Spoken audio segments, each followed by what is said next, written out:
Meus irmãos queridos, uma boa noite a todos.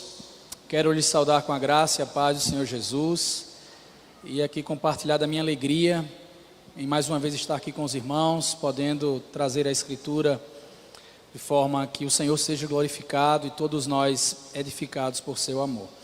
Por gentileza, abramos a Bíblia lá em Eclesiastes, capítulo 4. Eu quero fazer a leitura com os irmãos do verso 4 ao 16. Eclesiastes, capítulo de número 4, farei a leitura com os irmãos, como consta na Nova Versão Internacional, versos 4 ao 16.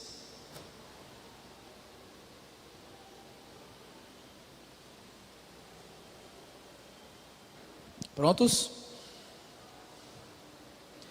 Descobri que todo o trabalho e toda realização surgem da competição que existe entre as pessoas.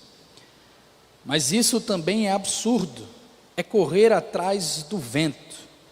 O tolo cruza os braços e destrói a própria vida. Melhor é ter um punhado com tranquilidade do que 2 punhados à custa de muito esforço e de correr atrás do vento.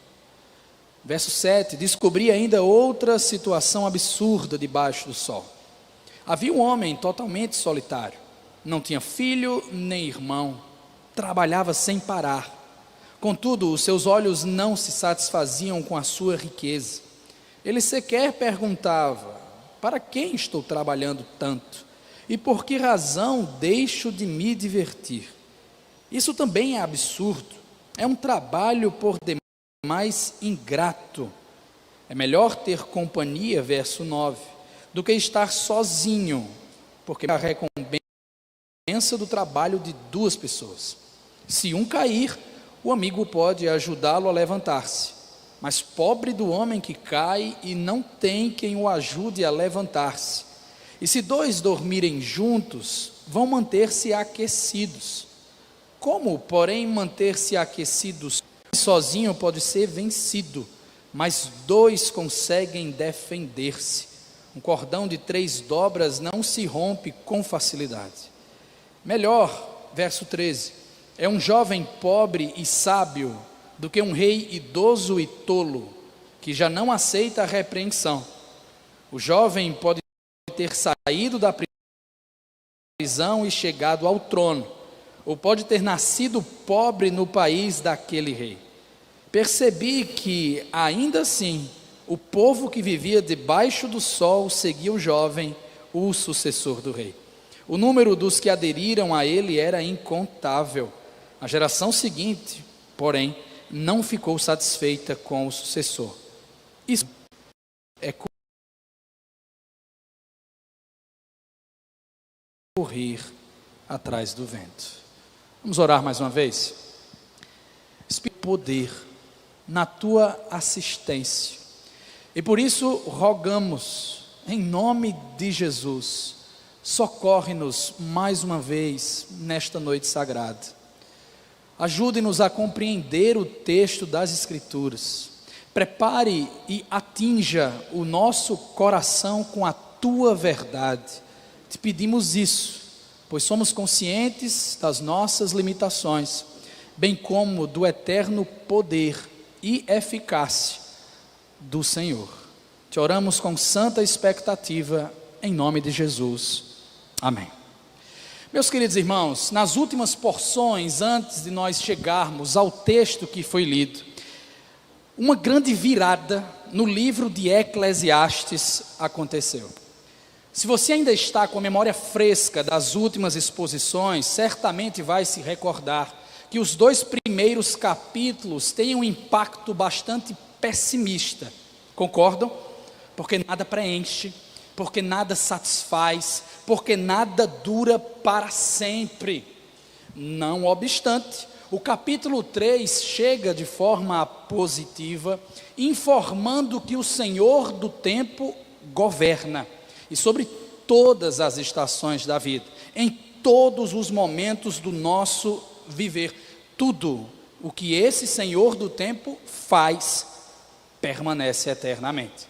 Inclusive, queridos irmãos, é presente dele, como foi estudado, o aproveitar, o desfrutar das coisas boas desta terra, com fé e moderação, comendo, bebendo, observando, apreciando, porque esse é o Deus que coloca a eternidade no coração do homem, o enchendo de experiências transcendentais, de outro mundo, para que ele perceba em alto e bom tom de onde vem tanta beleza, de onde vem tanta glória do lado de cá. Só que o mundo nem sempre é cor-de-rosa. Injustiças acontecem, o pregador também falou sobre isso. O choro perdura por longos períodos de tempo. Nós sofremos e ponto final. Essa é uma verdade que não podemos escapar. E assim, desde o começo do livro até então, meio que um anseio indireto começa a surgir. Um anseio por um consolador, com C maiúsculo. Alguém que conforte corações sôfregos, ao mesmo tempo que restaure completamente este mundo, para que nós possamos desfrutar dele plenamente. É justamente por isso que agora, na nossa porção, capítulo 4, versos 4 ao 16, veremos o pregador discorrendo sobre certos ideais. E penso eu, que de acordo com ele, o segredo da coisa toda é retornar aos padrões de Gênesis capítulo 1. Assim defendo, irmãos, porque a palavra-chave do nosso texto é uma expressão hebraica, tov, que é utilizada nos versos 6, 9 e 13, sendo traduzida na Nova Versão Internacional por é melhor. Curiosamente, esse termo se repete sobremaneira no relato da criação. Por exemplo, Deus criou a luz e a chamou de tov. Ao separar a parte seca das águas, Deus viu que tudo ficou tov. Ao fazer brotar a vegetação, criar os luminares, formar os seres vivos, Deus viu que tudo ficou tov. Melhor, como o texto da NVI opta, ou bom, como algumas outras traduções escolhem. Só que temos um problema a ser resolvido desde já, porque a palavra tov não diz respeito simplesmente à moralidade, algo que é bom ou ruim. Muito menos diz respeito a efeitos comparativos, melhor ou pior. Não. Tov se refere à funcionalidade das coisas, à adequação das coisas. Portanto, rebobinando a fita, Deus viu que a luz, que a terra, que as águas, que a vegetação, que os seres vivos eram adequados, apropriados para o que ele queria. Quanto ao nosso texto hoje, veremos a mesma coisa aplicada, de forma bem específica, se referindo a uma temática que já foi mencionada e agora encontrará profundidade: trabalho. Quero convidar os irmãos a meditarem comigo hoje no trabalho adequado debaixo do sol. Que trabalho é esse? Como é esse trabalho adequado debaixo do sol? Quero oferecer 3 respostas para os irmãos. Em primeiro lugar, versos 4 ao 6. O trabalho adequado debaixo do sol gera contentamento. Vamos à palavra? Volte os seus olhos para o versículo de número 4. Quando lemos, a princípio, a palavra descobrir. Descobrir, diz Kohelet, o mestre eclesiástico, pela enésima vez. Porque ele é como um verdadeiro detetive. Ele investiga e depois chega a conclusões. A bola da vez, veja no verso 4, é o seguinte: todo trabalho e toda realização surgem da competição que existe entre as pessoas. Para ele, o ambiente da labuta diária, de segunda a sexta, às vezes segunda a domingo, segunda a sábado, é um problema, porque está cheio de competição. Mas o que é isso? Será que Salomão andou lendo Adam Smith? Será que o capitalismo imperava nos tempos do famoso rei? Não, meus queridos. Acontece que a NVI é a única das versões que traduz essa expressão por competição. Todas as outras, se os irmãos tiverem, vão perceber, optam por inveja. E eu penso que estão certos, até por um ponto de vista lógico, para além do interpretativo do texto. A inveja precede a competição. Me entenda, o mundo está cheio de vizinhos que querem superar os seus vizinhos. Competição. Mas isso só ocorre porque há insatisfação no coração deles. Inveja. Eu invejo, por isso produzo um ambiente competitivo. Para piorar, esse é o termo que está ligado à longa história de Israel em termos da sua idolatria. Um povo insatisfeito, um povo que murmurava, um povo que sempre ficava nessa ideia de inveja para os povos que estavam ao redor, ou minimamente para o seu próximo. Portanto, o ponto do pregador é muito simples e claro: desejar o que Deus dá a outra pessoa, em vez de querer e se contentar com o que Deus tem para você, segundo o autor, também é absurdo. Rebelde, correr atrás do vento. A pergunta que fica é: como é que a gente resolve isso? Qual a solução para esse problema competitivo? Rapidamente de cabeça podemos pensar em uma, por mais irresponsável que seja: eu vou parar de trabalhar. Eu não quero me envolver nesse esquema corrupto. Só que por mais que pareça compreensível, digamos, essa atitude pseudo-piedosa, falsa, ela não é viável do ponto de vista bíblico. Olhe para o versículo de número 5, que proverbialmente constata que é o tolo que age dessa forma. Ele cruza os braços e literalmente come a sua própria carne, assim destruindo a sua própria vida. Uma maneira gráfica de comunicar de que, de fato, se ele não trabalha, ele não vai ter o que comer. É mais ou menos o que Paulo, mais à frente, muito tempo depois, advertiu também os Tessalonicenses, em sua segunda carta, capítulo 3, verso 10. Se alguém não quiser trabalhar, ok, mas também não coma. Então, irmãos, chegando a uma breve conclusão, nós não podemos aderir à lei da selva no trabalho, ao mesmo tempo que também não podemos concordar com a preguiça. É preciso encontrar equilíbrio, e isso é oferecido no versículo de número 6. Melhor, tov, diz Salomão, adequado, é ter um punhado com tranquilidade, do que 2 punhados à custa de muito esforço e de correr atrás do vento. Em outras palavras, labute tanto quanto possível, mas fique alegre com o que Deus te proporcionou. Tenha contentamento no seu coração. Essa é a ética de trabalho que permeia as escrituras de Gênesis a Apocalipse e encontra um destaque especial nos livros de sabedoria. Citando apenas alguns textos para os irmãos: é melhor, tov, ter pouco com o temor do Senhor do que grande riqueza com inquietação. É melhor, tov, ter verduras na refeição onde há amor, do que um boi gordo acompanhado de ódio. É melhor, tov, ter pouco com retidão do que muito com injustiça.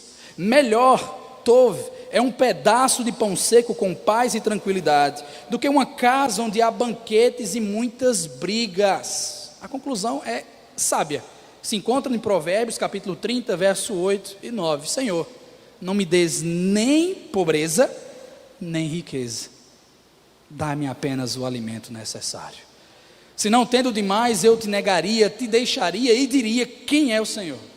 Se eu ficasse pobre, por outro lado, poderia vir a roubar, desonrando assim o nome do meu Deus. Pergunta: é assim que você tem orado? Esse aqui é o conteúdo das suas preces antes de dormir, meu irmão? Raro ou dificilmente, não é verdade? Geralmente nós pedimos por mais, nós queremos mais poder, nós queremos mais status, nós queremos mais dinheiro, mais benefícios, e que fique muito bem claro, que não há nada de errado nessas coisas em si mesmos. Não é pecado ser rico, não é pecado ter alguns privilégios, não é pecado gozar de certa independência, com o cuidado da palavra. O que vai ditar o andamento do jogo é a máxima de sempre: o coração do problema é o problema do coração. Quer ser rico, meu irmão? Por quê? Quer ter mais poder, minha irmã? Qual o motivo por trás disso? Será que não é inveja? Você quer ficar rico porque deseja ajudar as pessoas? Você quer ficar rico porque quer ajudar na plantação de uma igreja, patrocinar um seminarista? Você quer gozar de posições privilegiadas no governo para lutar contra injustiças sociais? Eu penso que Salomão está certo, porque o que muitas vezes vemos, e nós sabemos disso, por trás das cortinas do trabalho, da competição selvagem, é a inveja nos corações. E essa é uma questão tão comum, tão geral, que resume negativamente o decálogo. A última das 10 instruções abraça todas as outras: não cobiçarás. É quebrando este mandamento e outros por tabela que as pessoas enganam o governo na declaração de imposto de renda, passam a perna nos clientes da loja, ou pelo menos acumulam dívidas e mais dívidas nos cartões de crédito. Nós invejamos o que as pessoas têm, nós nos matamos para conseguir o mesmo, e quando menos percebemos, estamos admirando a lei da selva nos negócios. Estamos passando a perna, estamos passando por cima do nosso companheiro de trabalho, porque o ambiente de trabalho, Lucas, é uma corrida de ratos, é cada um por si só. Nós nos matamos por aquele projeto. Todos nós sabemos disso, na força da experiência, ou pelo menos da observação. Nós vemos a hora, jovens, adolescentes, nós vemos a hora que os nossos pais saem de casa para trabalhar, e vemos também a hora que eles retornam. É por isso que muitos se desencantam com o trabalho. Eu vou cruzar meus braços, eu não quero mais me envolver nesse esquema, não. Eu não anseio por uma vida de trabalho de segunda a sexta, é problema. Eu odeio a segunda-feira, não quero que o domingo passe. Não quero viver tão estressada como minha mãe no trabalho. Não quero trabalhar em casa depois de chegar do trabalho como faz meu pai. Eu vou cruzar meus braços. E aqui entenda que eu compreendo o seu ponto. Exemplos negativos desestimulam a pessoa, deixam você um pouco ansioso. Porém, deixe-me apresentar um caminho mais excelente. Meus irmãos, Deus criou o trabalho antes da queda, antes desses maus exemplos começarem a se reproduzir. Deus criou o trabalho como algo importantíssimo para a nossa própria identidade, a nossa própria alegria. É o meio designado, regular, do nosso sustento. Através dessas mãos aqui, que não devem se cruzar de forma alguma, Deus nos dá o pão de cada dia, e isso é tov, adequado, bom. E eu tenho a estranha satisfação em pagar boletos. Não sei se os irmãos compartilham dessa loucura pessoal. Geralmente as pessoas têm raiva, ficam estressadas quando ficam acumulando pilhas e mais pilhas de contas, mas estranhamente eu me sinto bem. Eu me chateio, irmãos, com o preço das coisas. Eu me chateio com o tanto de impostos que nós pagamos, com a inflação desenfreada. Mas quando eu pago os boletos, irmãos, algo dentro de mim vai crescendo, vai crescendo. Ebenezer, até aqui me ajudou, Senhor. Deus me deu um emprego, Deus me deu uma família para sustentar, Deus me deu condições de pagar a conta de luz, da internet, de água. Louvado seja o Senhor, bendito seja o Criador do trabalho. Ele me ajudou, e Ele vai ajudar você também, meu querido, através do seu trabalho. Mas você precisa trabalhar de forma adequada debaixo do sol. Antes de tudo, o modo adequado de realizá-lo é com contentamento no seu coração. Você teve um mês bom e bateu todas as suas metas? Contentamento, meu irmão. O mês seguinte foi horrível? Contentamento no coração. Tal atitude é possível, porque nós crentes podemos parafrasear: o Senhor é meu pastor e nada me faltará. O Senhor é meu pastor. Isso é tudo que me faltava. Ele me deu trabalho, Ele vai me ajudar a sustentar a minha família. É assim, portanto, jovem, adolescente, que você deve aspirar pelo trabalho. Não nutra uma vida trancado dentro do seu quarto, você vai morrer de fome, simples assim. Mas vantagem é seguir o caminho excelente, que tem nome: Jesus Cristo. Para o nosso Deus, o Senhor das estações, havia tempo ordenado para o trabalho debaixo do sol, e Ele fazia com diligência, determinação, seriedade. Mas Jesus não era um idólatra do trabalho. Jesus não levava o trabalho para casa, se os irmãos me entendem bem. Apesar de trabalhar com consistência, Jesus tinha tempo para ir em festa de casamento.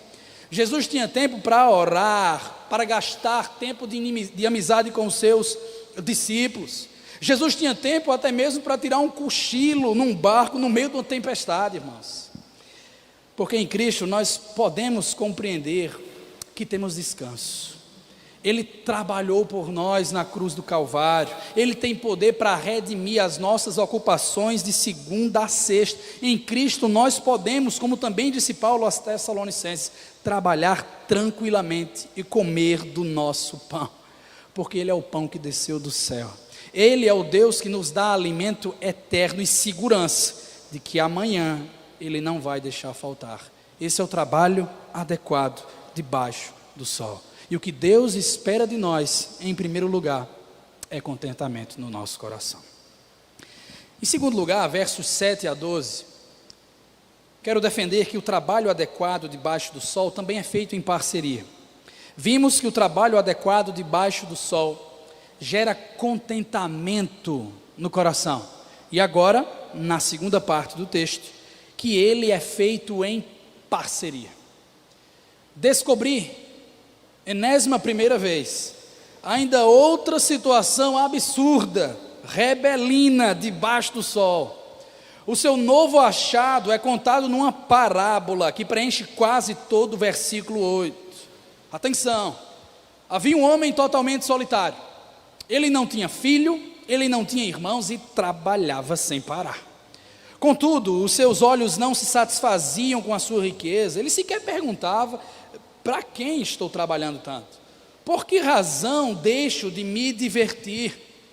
Aqui temos o retrato de uma pessoa que trabalha demais e por causa disso é solitária. Ou uma pessoa que é solitária, que não tinha ninguém e começou a trabalhar demais. A ordem dos fatores aqui não vai alterar o resultado. A postura está errada em ambos os modos. Trata-se de um workaholic, um viciado em trabalho. O sujeito que tinha lá sua carga horária de 60, 70 horas semanais, ganhava lá seus cento e tantos milhares de reais por mês, mas longe dele o contentamento. Ele trabalhava feito um condenado, como nós falamos. Trabalhava sem parar, a fim de continuar engordando a sua conta bancária. Ele tinha amor ao dinheiro. E nós sabemos, o amor ao dinheiro é a raiz de todos os males. Estava tão cego quanto ao seu estado, que nem sequer perguntava: o que é que eu estou fazendo mesmo? Por que eu trabalho tanto? Por que eu não posso me divertir, aproveitar as coisas boas dessa terra? O individualismo estava cegando o sujeito a tal ponto que ele estava se dirigindo ao abismo sem mesmo perceber. Salomão diz: isso também é absurdo, rebelde, é trabalho por demais ingrato.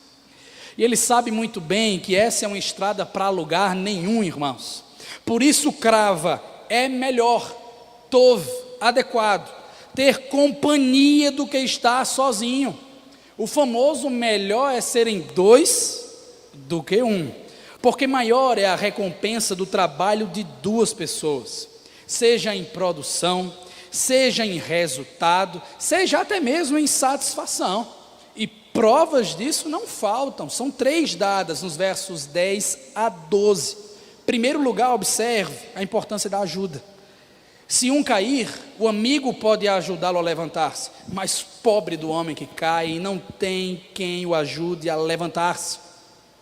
Do que ele está falando, temos que levar em conta a temática do momento, companhia, bem como o provável cenário do autor, o Israel do tempo de Salomão. Ao que tudo indica, o mestre está pensando nas difíceis viagens que aconteciam naquele tempo. O território palestino não é, você sabe muito bem, extenso demais, não é vasto, mas as estradas que conectavam cidades a cidades eram altamente perigosas, com animais predadores esperando, com buracos escondidos, sem energia elétrica. Convenhamos, irmãos, alguém estar sozinho em situações como essas não era aconselhável. Melhor serem 2 do que 1. Segundo lugar, conforto. E se 2 dormirem juntos, diz o texto, vão manter-se aquecidos. Como, porém, manter-se aquecido sozinho? Nós olhamos para esse texto e rapidamente pensamos que o autor está discorrendo sobre o leito conjugal, marido e mulher se aquecendo, quem sabe, numa relação sexual. Eu sei que isso é mais fácil de enxergar de primeiro, mas o texto não fala de um homem e de uma mulher dormindo juntos. Pelo menos não necessariamente. Amigos em viagem, no deserto ou pelos altos montes se aquecem para se protegerem do frio. Não pense que o Israel da época de Salomão era como o Mossoró, como Patos, num calor todo momento. Havia quentura, como há de fato, mas existem lugares em Israel, como o Monte Hermon, que neva todos os anos. E estar sozinho diante disso é desesperador, irmãos. Por isso, ter um companheiro traz conforto. Craig Bartholomew, um comentarista, diz o seguinte: na sociedade ocidental, a ideia de adultos compartilhando uma cama evoca conotações sexuais, diferentemente da realidade do antigo Oriente Próximo e em outras muitas sociedades não ocidentais atualmente. Portanto, não é absurda a ideia no Oriente de 2 amigos dividirem uma cama, dormindo com, sei lá, as costas viradas um para o outro e assim se esquentarem durante o frio. Lembre você de situações extremas, como a recontada, mais uma vez, no filme A Sociedade da Neve, que foi bem premiado recentemente. O avião desse time de rugby do Uruguai bateu na Cordilheira dos Andes. E então, as pessoas ali tiveram que dividir a cama, dormindo juntos por meses, para não morrerem de frio. Melhor serem 2 do que 1. Terceiro e último lugar, proteção. Um homem sozinho pode ser vencido, mas 2 conseguem defender-se. Novamente aqui o cenário das viagens perigosas, das estradas perigosas. Haviam relatos, como consta, por exemplo, na parábola do bom samaritano, de ladrões fazendo a festa às escondidas, esperando os viajantes passarem para então assaltá-los. Fazer isso com quem está acompanhado é um pouquinho mais difícil, irmãos. A propósito, o texto diz que um cordão de 3 dobras não se rompe com facilidade. Se melhor é 2 do que 1, melhor ainda é 3 do que 2. Porque uma comunidade é mais forte que 2 pessoas. Porque uma nação é mais forte do que um casal. O trabalho adequado, debaixo do sol, é feito em parceria. É por isso que precisamos meditar na seguinte pergunta: vamos continuar nessa de andar sozinho, acumulando riqueza em carreira solo? Ainda não fomos convencidos pelo Espírito da palavra que isso é algo ruim, não adequado para Deus? É possível que você não tenha percebido ainda, meu irmão, mas esta é uma das prováveis razões para você ter desencanto com o trabalho, ter falta de realização todas as vezes que se levanta na segunda-feira para labutar, porque Deus criou o homem como um ser relacional, e em todas as instituições criadas, do trabalho à família, Ele espera comunidade. Não é bom que o homem esteja só. Foi Deus quem disse isso aí. E o pregador Kohelet sabe muito bem disso. Ele usou a palavra-chave do seu livro Rebel por 38 vezes em Eclesiastes, mas nenhuma delas se refere à vida social. Se tantas coisas são transitórias, se outras são vaporosas, não é o caso da vida em comunidade, irmão. Isso é lucrativo debaixo do sol. Eu sei que parece um chavão, mas a verdadeira riqueza que você tem, meu querido, é o seu cônjuge, é a sua família, é o seu companheiro de trabalho, é a sua igreja local. Melhor serem dois do que um, porque nesse mundo de estradas perigosas, precisamos nos lembrar que ovelhas andam em bando, simetricamente, para que assim não se percam, não sejam abatidas. Deus cuida de nós, e isso Ele o faz em comunidade. O culto público é a grande essência disso tudo. Estamos reunidos para adorar aquele que nos protege, aquele que trabalha quando nós descansamos. Entender a importância da comunidade no trabalho é fundamental, irmãos, para redimir essa área tão negligenciada da nossa vida. Em função disso, o trabalho precisa ter mais do que o seu próprio umbigo como beneficiado, porque o trabalho não é um fim em si mesmo, porque o trabalho não existe em primeiro lugar para trazer satisfação completa na sua alma, não. Eu sei que, eu falei isso inclusive, o trabalho é a ferramenta que Deus designou para o sustento, mas também para servir a coletividade. O trabalho produz sustento, mas não é só para você não, meu irmão, é para o bem da sociedade. Nós fabricamos itens, nós desenvolvemos melhorias, nós ofertamos produtos no comércio, não é para acumular riqueza não, é para elevar a qualidade de vida das pessoas, é para desenvolver de fato a economia, é para diminuir injustiças, é para a promoção do bem. Resumidamente, trabalhar se resume a cultivar e guardar esse grande jardim que Deus nos confiou. E se queremos ter satisfação mínima naquilo que nós fazemos, precisamos resgatar a consciência do trabalho, fazer as perguntas que não foram feitas e chegar às respostas corretas. Para quem trabalho eu mesmo? Bem, não para mim, mas para o Senhor. Eu trabalho para a glória de Deus, eu trabalho para o bem de outras pessoas, incluindo, especialmente, as pessoas que amo na família de Deus. Esse trabalho adequado é feito em parceria uns com os outros, e nada mais ilustrativo do que o próprio estilo de vida de uma igreja local, porque o pastor não cuida das ovelhas sozinho, ele precisa do conselho de presbíteros, e é muito mais recompensador colher os frutos de um trabalho conjunto.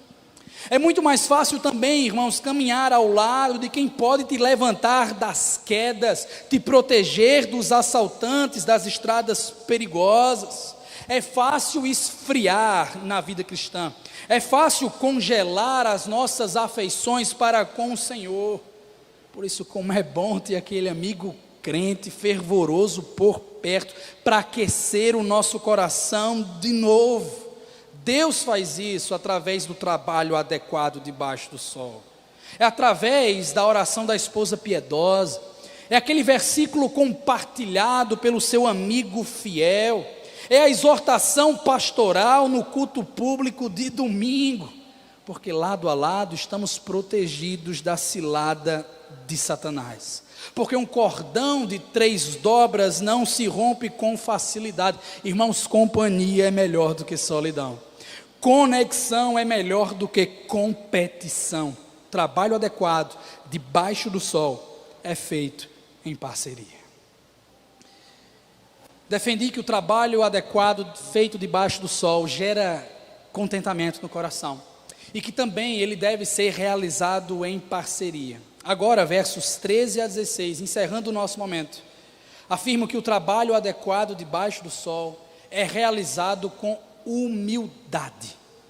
Tendo lidado com o contentamento e também com a parceria, o mestre eclesiástico agora gasta a sua pena sobre a importância de se ter um coração aprendiz diante do Senhor. Melhor, tov, adequado, é um jovem pobre e sábio do que um rei idoso e tolo que já não aceita repreensão. A sabedoria prática consiste em ter ouvido bem grande, saber de fato escutar conselhos, estar aberto às possíveis correções na nossa caminhada. E aqui no texto algo curioso acontece. Porque embora a atitude de fazer algo sem ouvir alguém geralmente esteja associada com pessoas jovens, e não sem razão, ela também é característica presente em pessoas da terceira idade. E a ideia por trás dessa ação é aquele velho senso de eu já sei o suficiente, eu não tenho mais que aprender coisa nenhuma. Temos aqui o caso de um rei idoso, um rei tolo, já adianta Salomão. Uma figura tão isolada como o homem rico da passagem anterior. Só que esse aqui está sozinho porque descartou os seus conselhos. Porque não quer ouvir desaforo, não quer ouvir coisa que não concorda. Ele está sozinho depois de ter dispensado as recomendações. Eu me lembro de uma situação inusitada que eu vivenciei, irmãos, alguns anos atrás, em um restaurante lá em João Pessoa. Perto de mim havia um senhor de idade, cara fechada, parecendo o folclórico Seu Longa. De repente chega o prato, a refeição, o almoço desse senhor. O garçom coloca com todo cuidado o prato na mesa, mas comete um equívoco. Ao invés de colocar direitinho o garfo e a faca para que ele se alimentasse, confundiu as coisas e colocou apenas uma colherzinha de café, aquelas pequenas. O senhor olhou para o garçom, cara amarrado, depois voltou seus olhos para o prato e começou a comer com a colherzinha. Eu fiquei me perguntando, você não vai então solicitar que ele faça a troca? O senhor se levantou e falou para mim, não, de jeito nenhum. E eu imaginei que ele estava com vergonha, de repente não queria constranger o sujeito por causa de um erro. Então me adiantei, enxerido que sou. Fique tranquilo, eu vou pedir que ele faça a troca para o senhor. Rapaz, o sujeito se levantou e disse, de jeito nenhum, eu vou comer o meu almoço com essa colher e ponto final. Não queria recomendação, não queria conselho, estava satisfeito em viver do seu próprio modo. Irmãos, esse é um rei idoso e tolo. É difícil lidar com gente desse jeito. É por isso que a preferência no texto sagrado por um jovem sábio é mais do que justificada. Verso 14, esse rei mais jovem pode ter saído da prisão e chegado ao trono. Ele pode ter nascido no país daquele rei. E é muito provável que aqui Corrélio esteja se referindo ao antigo José do livro de Gênesis, principalmente pelo que se lê em seguida nos versos 15 a 16. Percebi que ainda assim, o povo que vivia debaixo do sol seguia o jovem, o sucessor do rei. O número dos que aderiram a ele era incontável. Aquele servo de Deus saiu da prisão e passou a governar o Egito. Naquela época houve grande fome, e o povo que vivia debaixo do sol veio até José, governante, por mantimentos. Eram muitas pessoas, incontáveis indivíduos. Por outro lado, a geração seguinte não ficou satisfeita com o seu sucessor, porque José também passa, irmãos. E Salomão diz: isso não faz sentido algum. É rebelde correr atrás do vento.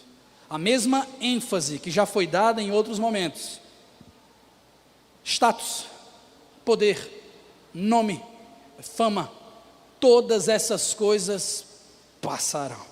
As gerações futuras esquecerão dos homens e das mulheres dos tempos passados.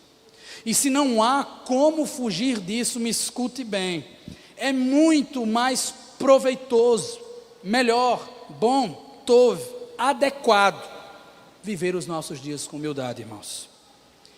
Como pastor, eu posso dizer sem sombra de dúvidas, e aqui imagino que o reverendo André, o conselho de presbíteros também concordam, que é muito mais fácil lidar com gente mais leiga, mais ignorante, que tem o coração aprendiz, do que com sabichões de dura cerviz, que não querem escutar conselhos, que tem o coração duro. Sabe aquela pessoa que tem a justiça própria em tão alta estima, que não pode de forma alguma ouvir uma repreensão?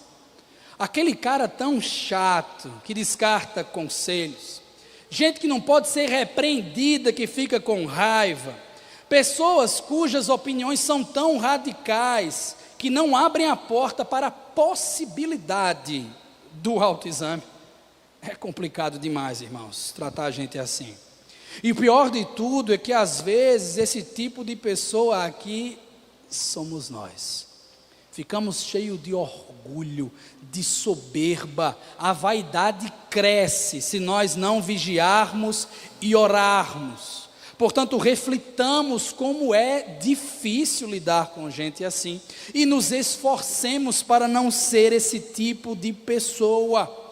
Todos nós, independentemente da idade, precisamos baixar a bola um pouquinho, e ter ouvido aberto para as considerações que nos chegam. Críticas são boas, irmãos, dependendo de como são faladas, porque a voz do Senhor também se escuta na multidão de conselheiros. Agora, se você já passou da fase adulta e é avançado em idade, irmão ou irmã querida, preste atenção e amoleça o seu coração. Faça isso por amor a Deus. Use a experiência dos seus cabelos brancos a seu favor, porque mais do que todos aqui, vocês sabem muito bem que mais bem-aventurado é ouvir do que falar. Falar menos, ouvir mais. Certamente vocês já passaram por muitas situações que conseguiram se livrar de adversidades porque ouviram um conselho, ou não se livraram das adversidades porque deixaram de ouvir. Sabem a importância da correção. E eu sei que nos nossos dias existe muito desrespeito pelos idosos, como se eles não tivessem nada a ensinar. Alguns jovens, por outro lado, acham que não tem nada a aprender, e aí a guerra geracional se inicia. Porém, irmãos, não há vergonha alguma, de um lado ao outro, em se admitir que nós somos obra inacabada. O oleiro não terminou de lidar com o vaso. Ainda somos peça de tapeçaria sendo formada. O trabalho adequado debaixo do sol é realizado com humildade. Deus está trabalhando em nossos corações. Deus está corrigindo os nossos corações. Deus está comprometido em nos tornar parecidos com Cristo. Mas para isso precisamos de humildade. Precisamos ouvir mais as críticas, as sugestões que nos chegam. Recentemente a minha filha Alice, 4 anos, passou 2 noites pela primeira vez na casa dos avós. E foi uma festa, irmãos. Voltou para casa cheia de novidades, cheia de coisinhas para falar que queriam impressionar o papai e a mamãe. E do nada ela chegou assim: papai, Eu só sei que nada sei. Como assim, filho? Não foi que você ouviu isso? Vovô me ensinou.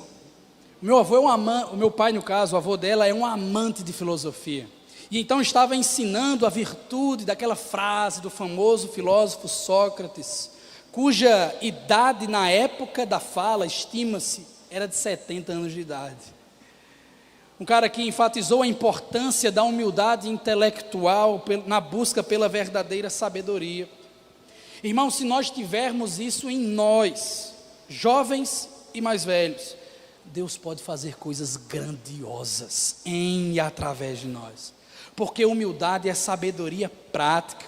Disposição para aprender é algo esperado do cristão. Não é o discipulado um processo contínuo de aprendizado. Então o primeiro passo aqui é desconfiar de si mesmo. É jogar fora essa pressão cultural de autossuficiência. Isso não existe não. Eu não estou pronto. Eu sou um pecador. Eu preciso de ajuda. Por outro lado, nós também não devemos ter medo de nos arriscar.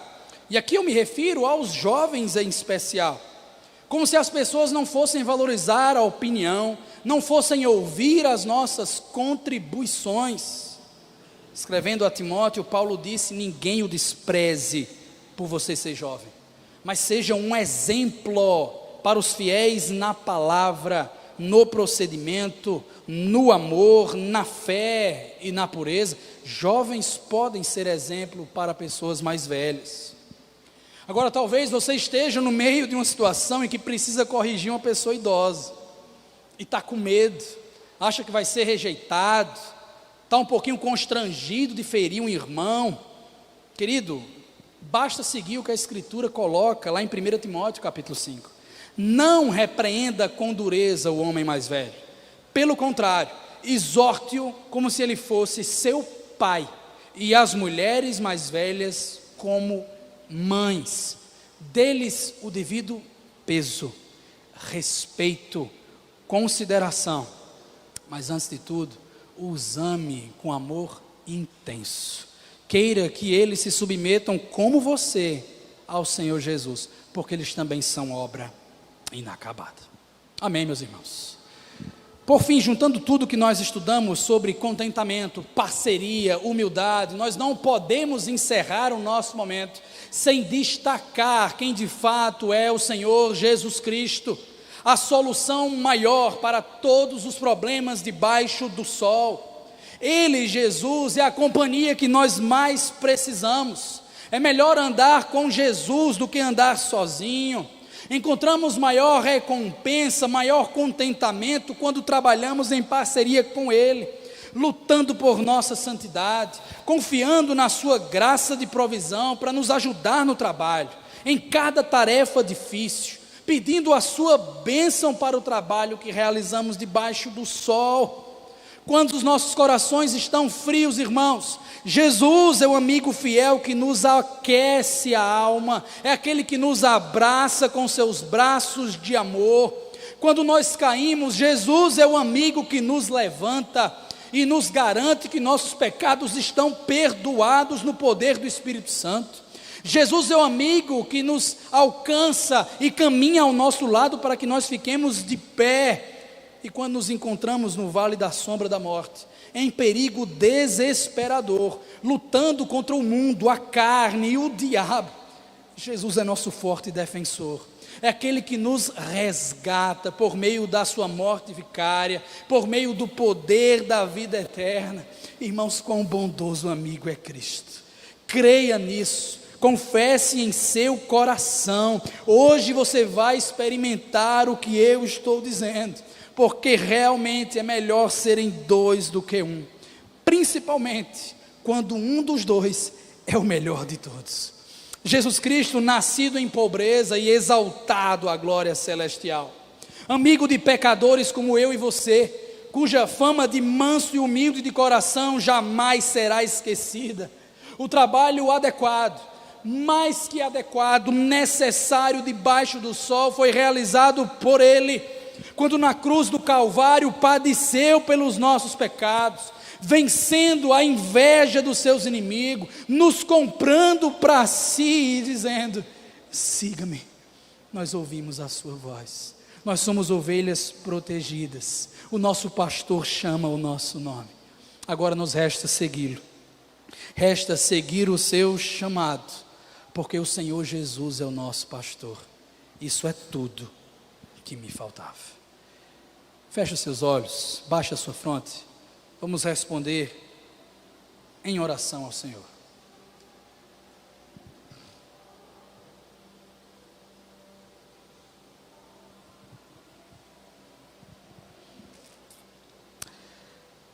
Ó Deus bendito, louvado seja o teu nome, Senhor.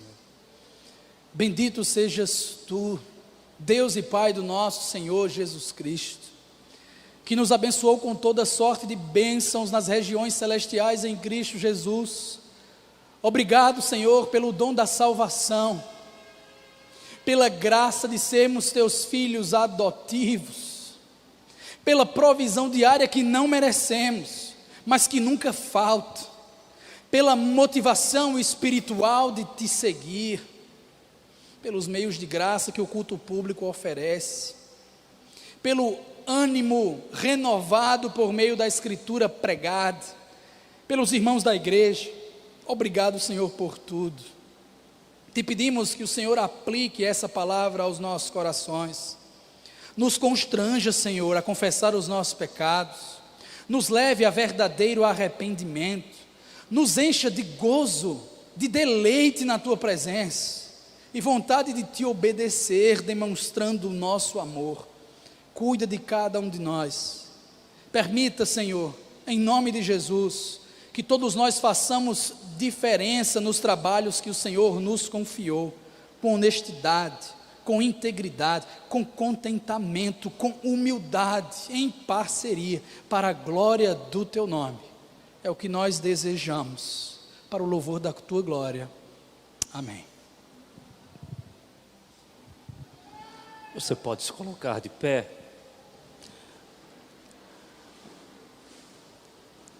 Recebam a bênção apostólica. Que a graça do Senhor Jesus, o amor de Deus, o nosso Pai, e as consolações do Espírito Santo repousem sobre cada um de nós, desde agora e para todos sempre. Todos dizem: uma ótima semana a todos.